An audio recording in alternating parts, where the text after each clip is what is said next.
ꯑꯍꯥꯟꯕꯃꯛꯇꯗ late night story ꯇꯥꯕꯤꯔꯤꯕꯁꯤꯡꯕꯨ James ꯁꯩꯒ꯭ꯔꯖꯝꯅ ꯇꯔꯥꯝꯅꯣꯛꯆꯕꯒ ꯂꯣꯏꯅꯅ ꯏꯀꯣꯛꯅꯣꯅ ꯈꯨꯔꯨꯝꯖꯔꯤ ꯉꯁꯤꯁꯨ ꯄꯨꯗꯨꯅ ꯂꯥꯛꯆꯔꯤꯕ ꯂꯦꯠ ꯅꯥꯏꯠ ꯁ꯭ꯇꯣꯔꯤ ꯆꯥꯝꯃꯒ ꯌꯥꯡꯈꯩꯃꯔꯤ ꯁꯨꯕ ꯇꯥꯡꯀꯛ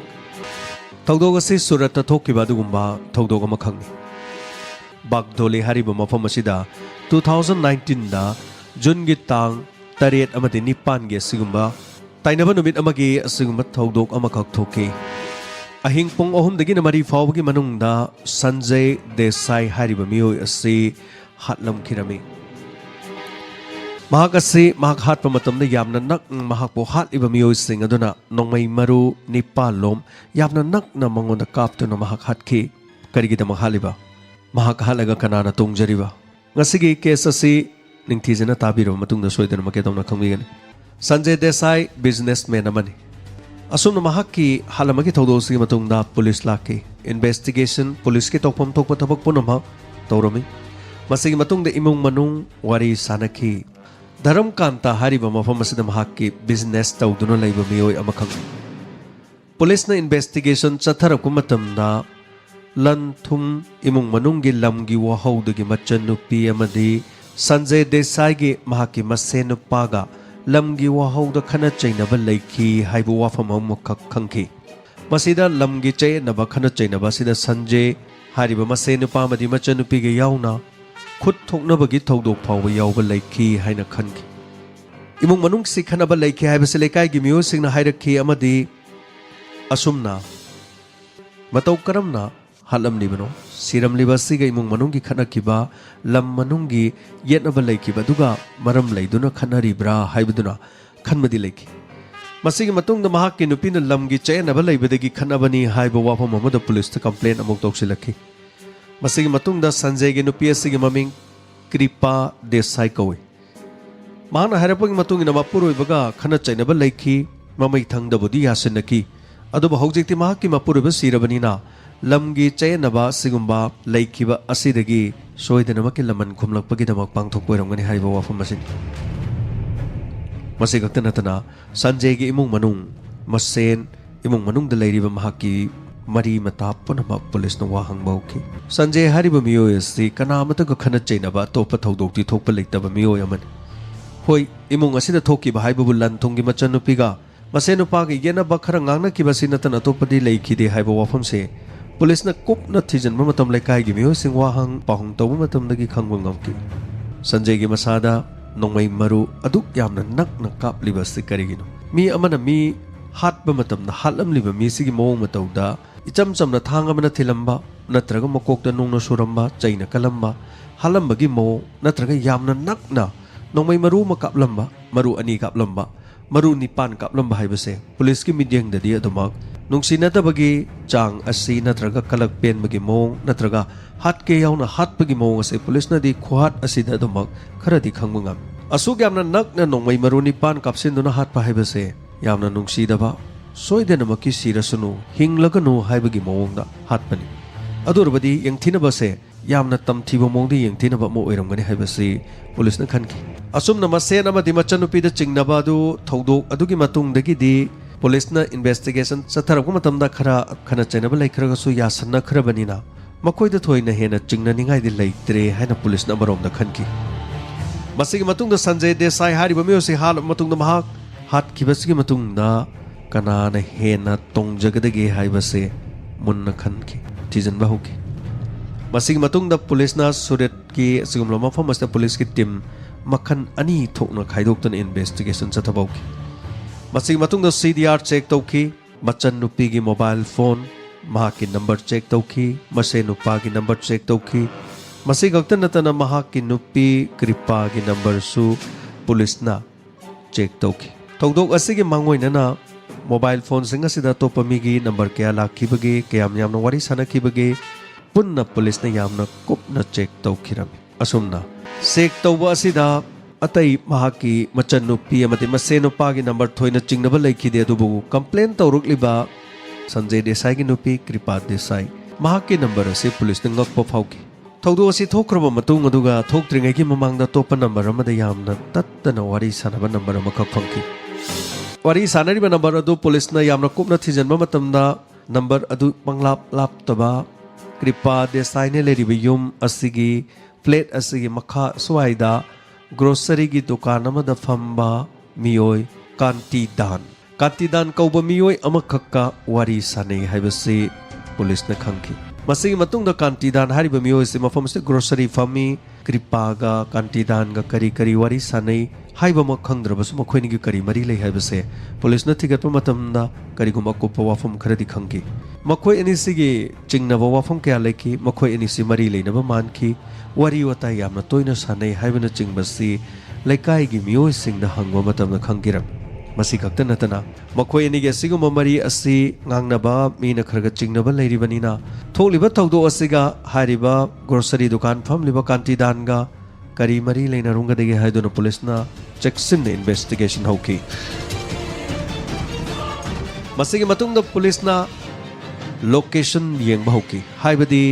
नुमित असिदा संजय देसाई हाल इबा नुमित असिदा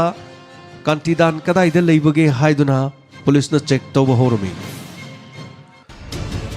अमरोमदा संजय देसाई हारिबा मियोसिना कांतिदान हारिबसे महाकी नुपीगा लेनरिबा मरी असिगी मतंगदा खनबा चैनबा खरा थोकी हाइबसिसु पुलिस ने खंगवा ngamki करिगिदमा खनरिबा कांतिदान हारिबा ग्रोसरी दुकान फमलिबा मियसिगा महाकी नुपी कृपागा करिगुम मरी खरा लेनरे हाइबसि महाकी नुपासु लेकाइगी मीना ngangnaba मसामंगना ओबा चिंगनबा क्या लेबदगी वाफम असिना थौदोक कया मचा मखोइनी खनकिबगी वाफम लेखि हाइबसि पुलिस के इन्वेस्टिगेशन द खंकी असिगुम मफम सूरत की बागदोली हारिबा मफम असि मतई मनाव असुमना नोमा खनबदु हेंजिलकपदगी बागदोली हारिबा मफम असि थादोकलगा राजस्थान हारिबा मफम असिदा कांतिदान की महाकी मयुम असेंगबसि राजस्थानदगिनी राजस्थान महाकसि चटखी हाइबसि मसिगी मतुंग द लोकेशन येंगबा मतमदा थौदोक थोकलिबा नुमित असिददी बागदोली थादोकतुना चटखिबा कांतिदान महाक्ति मफम असिदा लोकेशन ओरमदे अदुबु नुमित असिदा सिरिबा संजय नोमई मरु निपान काप्तुन हालिबा मफम असिददी कांतिदान दि लेखिदे अदुरबदि कांतिदान नतना मखोइगी यंगथिनबा असिगुम थौदोक असि अमत्त संजय गे लेतबा मरमना महाकपो हाटकदोरिबा कांतिदान सु राजस्थान द लेखि अदुबु बागदोली गे मफम असिदा सूरतता संजय न सिरिबा सिददी कांतिदान लेते अदुबु मतौ करमना महाकी मसादा नोमई मरु निपान कापकदोरिबा मि असि कना कनानो पुलिस न अमुक वाफम असिदा यामना कोपना इन्वेस्टिगेशन तौबा होकी पुलिस न मुखन की यामना हैसिंगना पांगथुई महाक चिंगनरकनी खंगबदगी महाना खुनेक अमदा नेकलगा मी सिसोइदन मकी हाटपा ओइरमगनी हाइना खनकी वाफम असिगी मतांगदा अचुम्बा ओइबा याबा करिनो हाइदुना थिरम हारिबा मफम असि बागदोलीगी इलाकादा पुलिस ने यामना कोपना थिजनकी मफम अदुदा होटल अमखक लेरम तोंगा होटल सिंगदा पुलिस ने थिजनकीबनी असेंगबदी होटल सिंग अदुदा अनौबा मियोय सिंग मी हाटपा क्राइम द चेनबा हिस्ट्री सीटर मी हाटपा द चेनबा सुपारी किलर सिंग थौदोक असिगी मांगोइनना नोंमनिनी की ममांगदा नत्रगा नुमित अदुदा नत्रगा थौदोक थोक्र मतुंगदा होटल सिंगदा हारिबा मी सिंग असे बुक तौदुना लेब्रा हाइना पुलिस ने यामना कोपना थिजनकिरम हाइ सिंगलबा पुलिस की असिगुम्बा इन्वेस्टिगेशन असे याम थागनिगाइ असुमना थिगतपा मतमदा ओनाइगी विलेज गेस्ट हाउस हारिबा मफम अमदा जुनगी तांग मरी जुनगी तांग तरुक तरेट हारिबसिदा थोकिबा थौदोंनी नुमित मांगोइनना हारिबा मफम असिदा मियोय अनी खा होटल अमदा लेरम होटल अमा हाइबसि गेस्ट हाउस हाइबसि मी कया मरुम लाकपा याय लेबि याय अदुबु पुलिस की इन्वेस्टिगेशन मौंग असे अंगकपने हिस्ट्री सीटर कया खुनेक कया नत्रगा मी अनौबा कया कदाइदगी लाखिबगे हाइदुना पुलिसना यामना अंगकपा मौंग अमदा थिजनकिरमी असुमना विलेज गेस्ट हाउस हारिबसिदा मियोय अनी खक होटल द इनौ नौना हाना लाखिदबा मफम अदुदा इनौ नौना लाखिबा मी अनिखक लेरमी अमदी मखोय असि मफम अदुदगी तांग मरीगी मतुंगदगी चेक आउट तौखी होटल अदुदगी थोक्की हाइबसिनी पुलिसना थिजनबा मतमदा हारिबा होटल अदुदा लेरमलिबा मियोय सिंग अदु करी लमदगिनो हाइदुना मुक थिजनकी राजस्थानदगिनी हाइबसि अमुक खंकी अदुरबदी कांतिदान महाकसु राजस्थानदगिनी तांग मरीदा थौदोगसिगी मांगोइनना मियोय अनि विलेज गेस्ट हाउस द लेरमलिबसि कांतिदानगा करी मरी लेनबगे हाइदुना मुक थिकी मियोय अनि होटल द लाकलमलिबा मियोय अनि दु थिगतपा मतमदा मियोय अनि असिगी मखोइगी वारी सानबा पाव फौनबसि अमुक पुलिसना मुक सीडीआर सिंग कॉल डिटेल्स रिकॉर्ड यंगथोकी ꯃꯁꯤꯒꯤ ꯃꯇꯨꯡꯗ ꯈꯪꯕ ꯉꯝꯈꯤ ꯃꯗꯨꯗꯤ ꯀꯥꯟꯇꯤꯗꯥꯟꯒ ꯍꯥꯏꯔꯤꯕ ꯃꯤꯑꯣꯏ ꯑꯅꯤꯁꯤꯒ ꯄꯥꯎ ꯐꯥꯎꯅꯕ ꯍꯥꯏꯕꯗꯤ ꯋꯥꯔꯤ ꯁꯥꯟꯅꯕ ꯃꯤ ꯑꯅꯤꯅꯤ ꯍꯥꯏꯕꯁꯤ ꯑꯃꯨꯛ ꯈꯪꯈꯤ ꯃꯈꯣꯏ ꯑꯅꯤꯒꯤ ꯃꯃꯤꯡ ꯑꯁꯤ ꯍꯅꯨꯃꯥꯟ ꯁꯤꯡ ꯀꯧꯏ ꯑꯃꯅ ꯄ꯭ꯔꯇꯥꯞ ꯁꯤꯡ ꯀꯧꯏ ꯍꯥꯏꯕ ꯈꯪꯈꯤ ꯑꯗꯨ ꯑꯣꯏꯔꯕꯗꯤ ꯀꯥꯟꯇꯤꯗꯥꯟꯒ ꯃꯈꯣꯏꯒ ꯀꯔꯤ ꯃꯔꯤ ꯂꯩꯅꯕꯒꯦ ꯀꯔꯤꯒꯤꯗꯃꯛꯇ ꯃꯈꯣꯏꯅ ꯊꯧꯗꯣꯛ ꯑꯁꯤ ꯊꯣꯛꯇ꯭ꯔꯤꯉꯩꯗ ꯃꯐꯝ ꯑꯁꯤꯒꯤ ꯚꯤꯂꯦꯖ ꯒꯦꯁ ꯍꯥꯎꯁ ꯑꯁꯤꯗ ꯂꯩꯔꯝꯂꯤꯕꯅꯣ ꯀꯥꯟꯇꯤꯗꯥꯟꯅ ꯊꯧꯗꯣꯛ ꯑꯁꯤꯒꯤ ꯅꯨꯃꯤꯠꯇ ꯃꯐꯝ ꯑꯁꯤ ꯊꯥꯗꯣꯛꯇꯨꯅ ꯔꯥꯖꯁꯊꯥꯟꯗ ꯂꯩꯔꯤꯕꯅꯣ ꯀꯔꯤꯒꯤꯅꯣ ꯂꯣꯏꯅꯅ ꯊꯧꯗꯣꯛ ꯑꯁꯤꯗ ꯔꯥꯖꯁꯊꯥꯟꯗꯒꯤ ꯃꯤꯑꯣꯏ ꯑꯅꯤ ꯒꯦꯁ ꯍꯥꯎꯁ ꯑꯁꯤꯗ ꯂꯩꯔꯝꯂꯤꯕꯁꯤ ꯀꯔꯤꯒꯤꯅꯣ ꯌꯥꯝꯅ ꯀꯨꯞꯅ ꯄꯨꯂꯤꯁꯅ ꯊꯤꯒꯠꯈꯤ पुलिस की इन्फॉर्मर कया थादोक्तुना थीजन्बा मतमदा जुलाई की तांग 13 इन्फॉर्मेशन अमकक फंगखी मदुदी कांतिदान हारिबा सिगा खुंगंग अमदा हनुमान सिंह अमदी प्रताप सिंह मकोई अहुम मीटिंग तौखी हाइबसे मसिद मियोय अमसु यावखी हाइना हाइरखी इन्फॉर्मेशन असी पुलिस की यामना हाइ सिंह इन्फॉर्मेशन असी पिरकलिबसिगी मतुंगिना मफम अदुदा मीटिंग तौरबा मतुंगदा मखोई लेरी हाइबदगी पुलिस की टीम अदु मफम अदुदा चप चाना संगसिनखी होटल अदुदा लेरंबा हनुमान सिंह अमदी प्रताप सिंह लोइनना कांतिदान लोइनना महाकी ममानबगा मखोई मरी पुना फाकिरम मसी खक्ता नतना मखोई वा हंग्रिंगेगी ममांगदा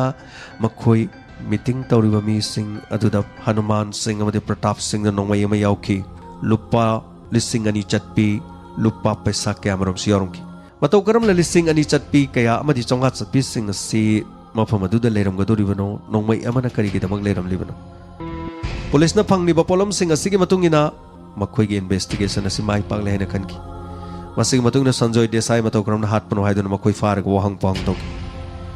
असुमना वहंग पहंग तौबदा पुलिसना वाफम सिंह असि मियामदमु हाइद्रिङेदा केस असिदा संजय देसाई की नुपी कृपा देसाई हाइबसी यावी हाइबसी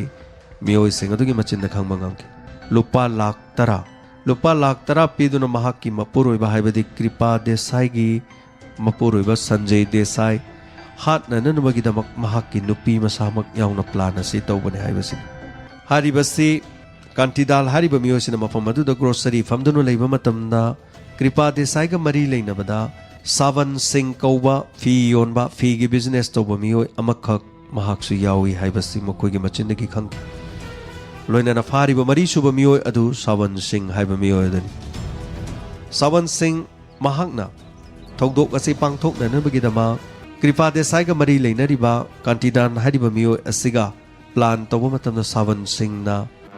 प्लान असिदा महाक्सु ख्वाइदगी मरोइने यावबा मीनी हाइबसिनि महाक्ति हाटपमक्ति यावकिदि अदुबा मीटिंग तौबा यावकी प्लान तौबा यावकी असुमना मियोय अनि सीजन अदुना सुमना हाची हाइबना चिंगबसी हाइनै हाइदुना मखोइ मरीगी मचिन असिदगी तोंगा वहंग पहंग तौबा मतमदा खंगबा ngamki असुमना मखोइगी फोनदा वारी सानदुना मीटिंग तौदुना थौदोक असी निंगथिजना पांगथोकलसी हाइबा वाफम असी सावन सिंह न सिलबा मतुंगदा कांतिदानना महाकी नुंगसिनजबी कृपा देसाई का मरी लेनबसदे येतननबगीदमक मपुरोइबाबु हाट खिनननबगीदमक नाहकना लुपा lakh 5 पुथो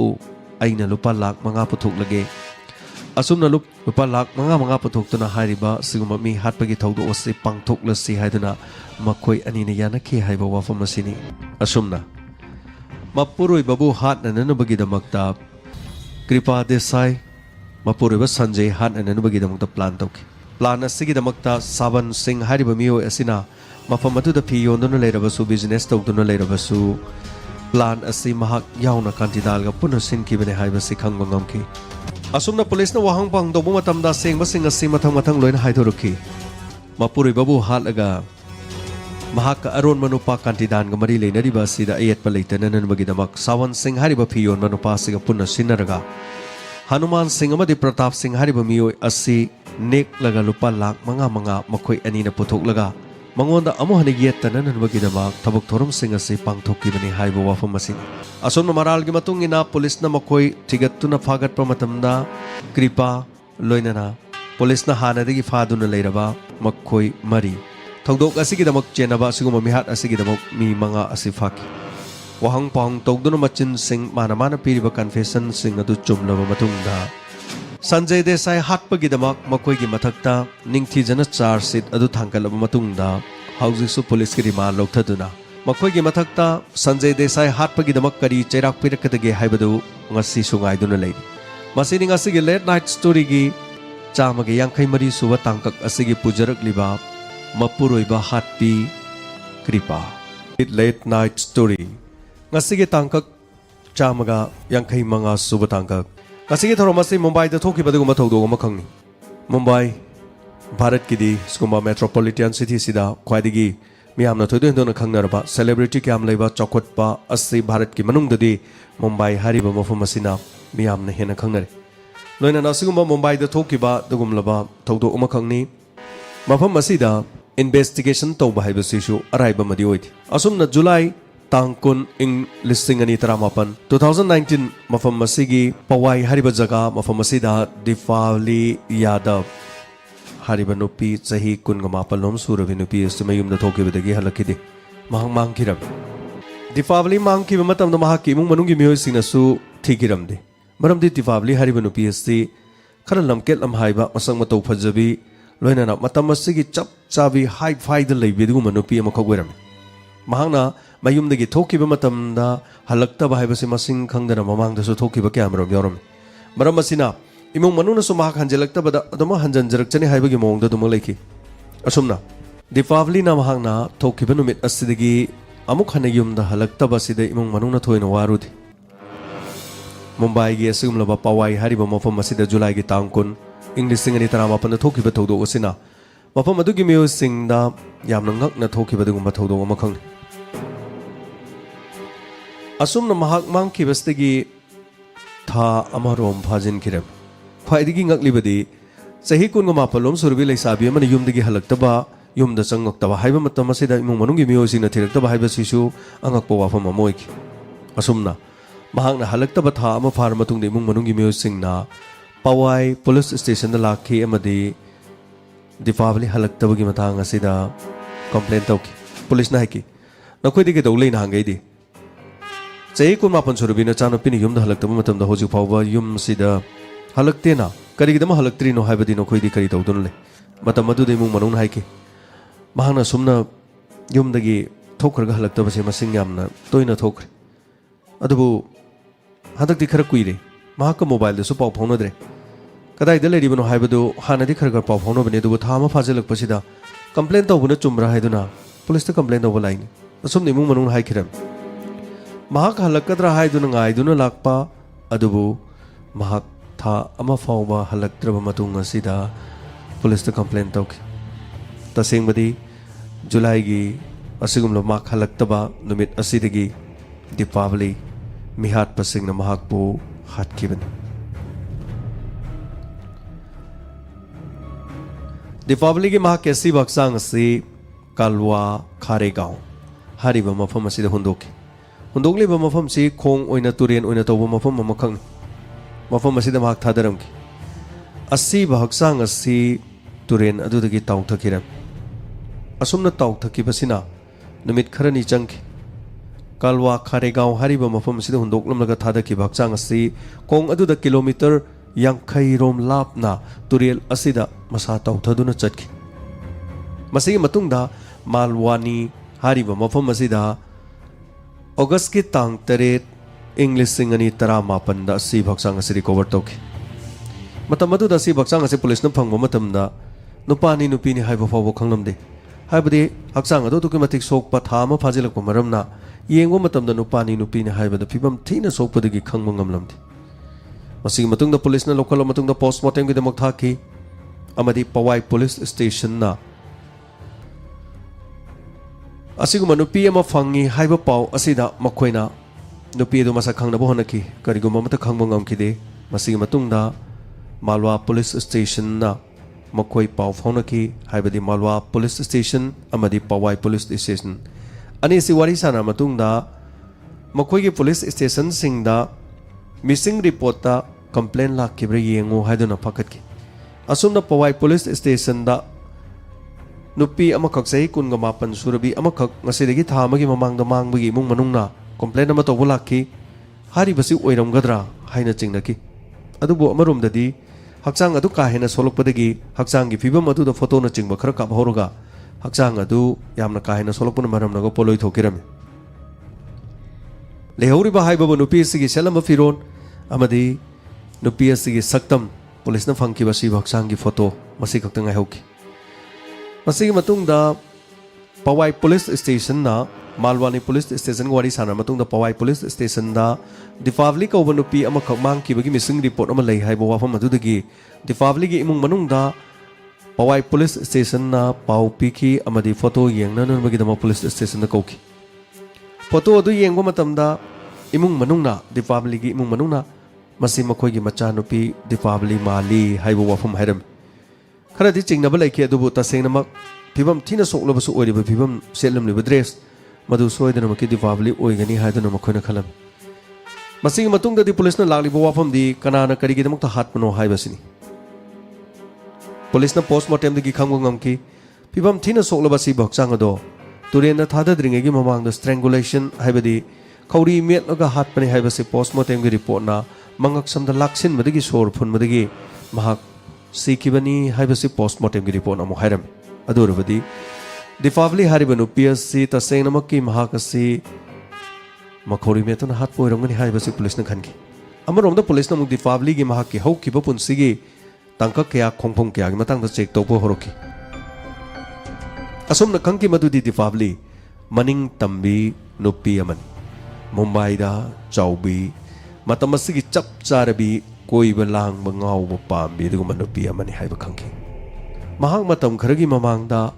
Nisar Kauba labor ge contractor oibano pa maga mahak se living relation da lei haibasini luhong dana hektamak leining ba matam da punna leiminna ba asigumba living relation na da lei haibase khangkhiram amarom da muk police na thigat pada makhoi ani haibadi Nisar amadi Deepavali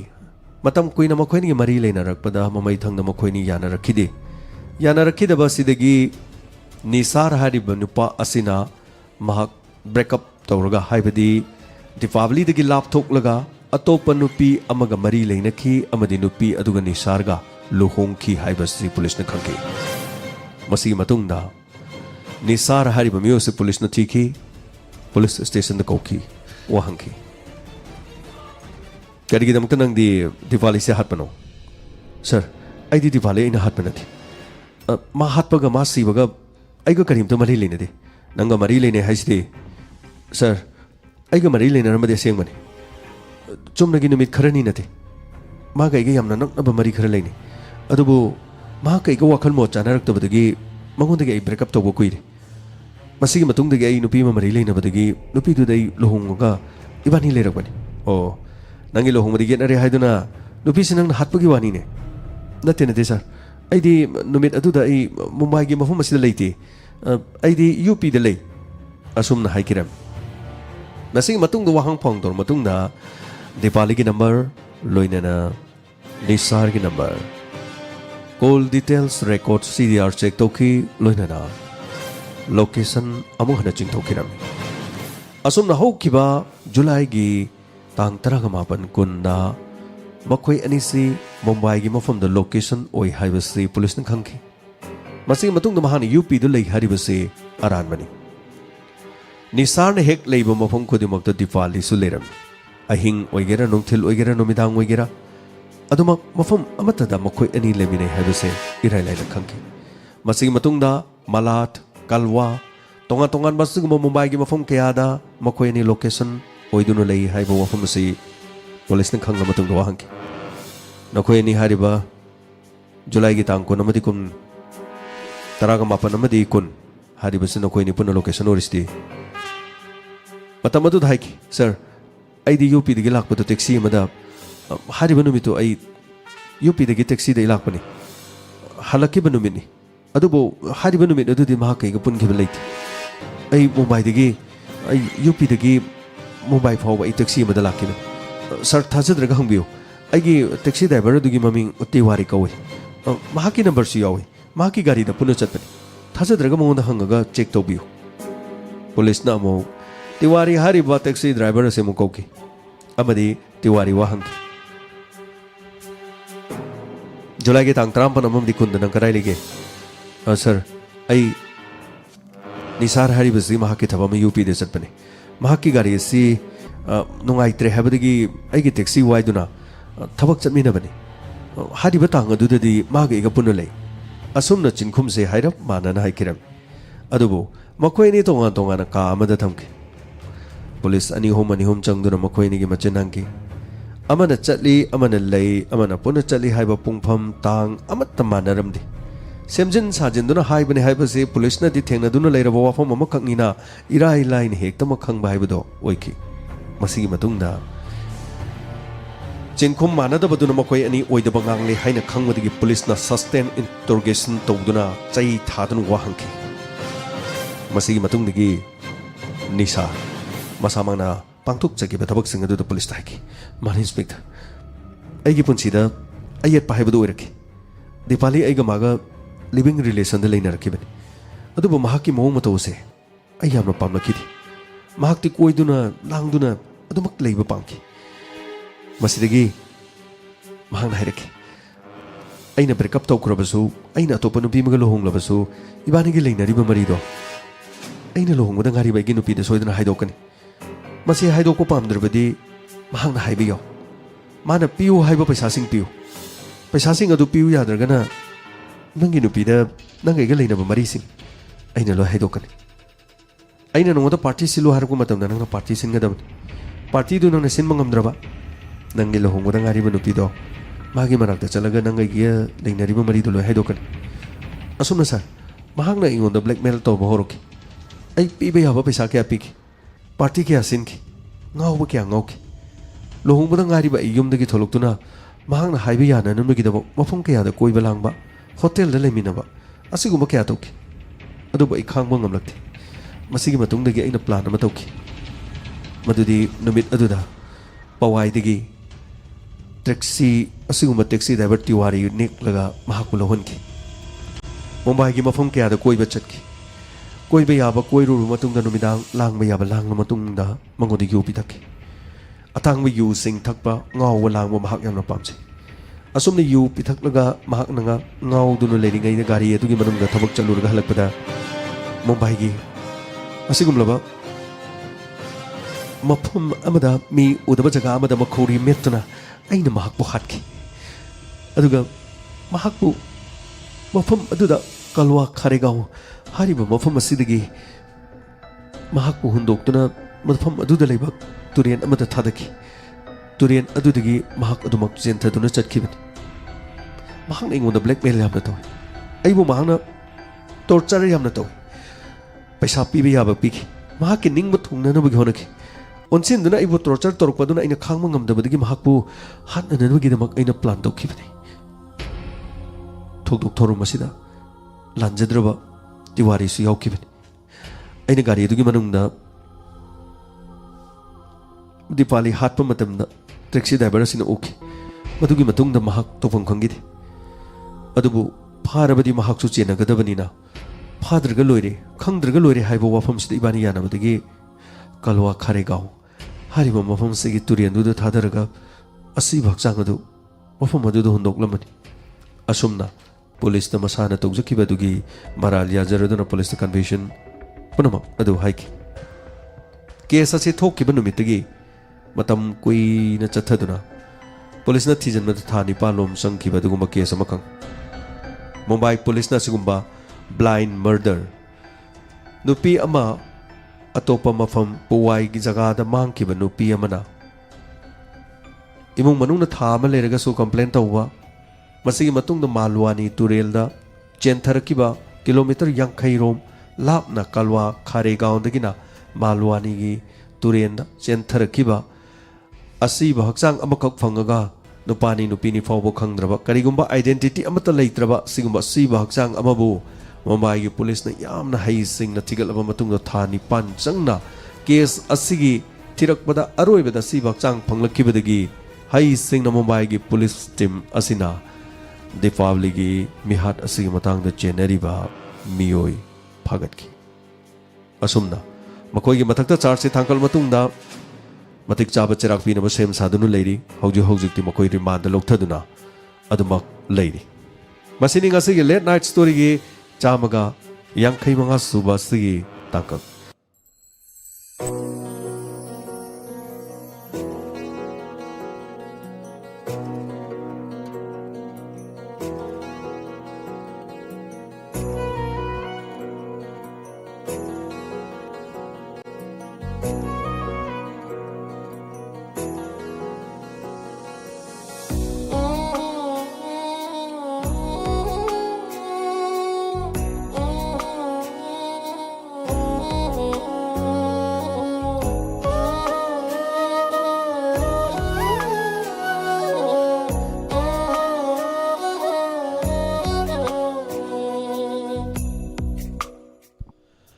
Hanana Tagachari ngasi thenglawa matam phawba le night story chama yankhai mari amadi chama yankhai manga suba tangkak tabiriba amadi mijang tabiriba singbu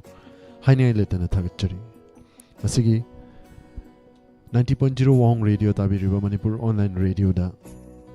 sarug yabiriba sing Hanana Tagachari loinana YouTube amadi Facebook da pibirakba feedback amadi comment sing tentak na pathok chagi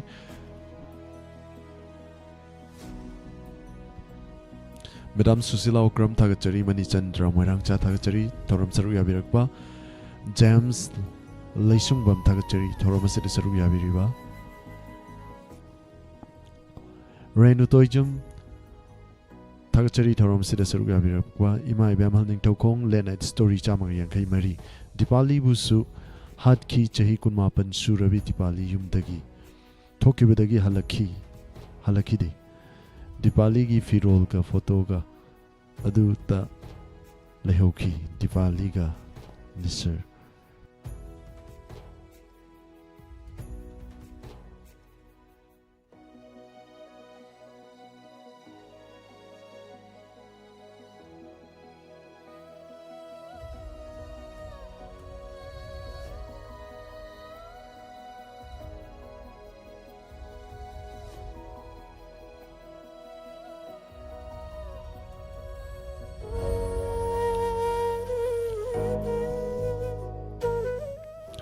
Birendra Ngasepam Tagachari Sanzrembam Tombi Sana Tagachari Thorum Sida Saru Yabirakba Manichandra Moirangcha Tagachari Thorum Sida Saru Yabiriba Pom Namak Zambupati Takalambam Thorum Sida Saru Yabiriba Singhana Tagachari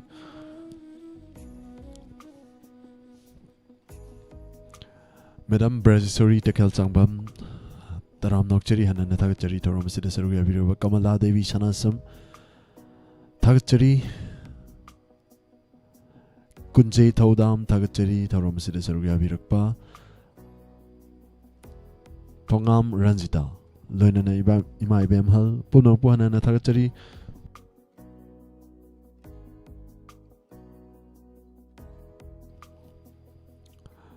Madam Brazisori Sarsurit Pusu Tagachari Hana Pongdo Pire Gita Chandam Tagachari Thorum Sida Saru Yabiriba Sing Loinana Thorum Gi Makasa Tazarakpa 90.0 Wahong Radio Gi Thorum Gi Makasa Tazarakpa da Ngahaktan Gi Matung Lantok Chagani Makal Matel Gi Isay Makal Matel Isay Gi Damak Mayam Puna YouTube Gi Matang Gi Page Talak Pinaba Mayam Dan Olok Chari Sanjarbam Tombisana Tagachari Ajit Laisram Tagachari Pumna Magna Matang Gi Page Talak Pinaba Amuka Naijari Ngahaktan Gi Oinadi Laptok Chari Pumna Magpu Kurumjari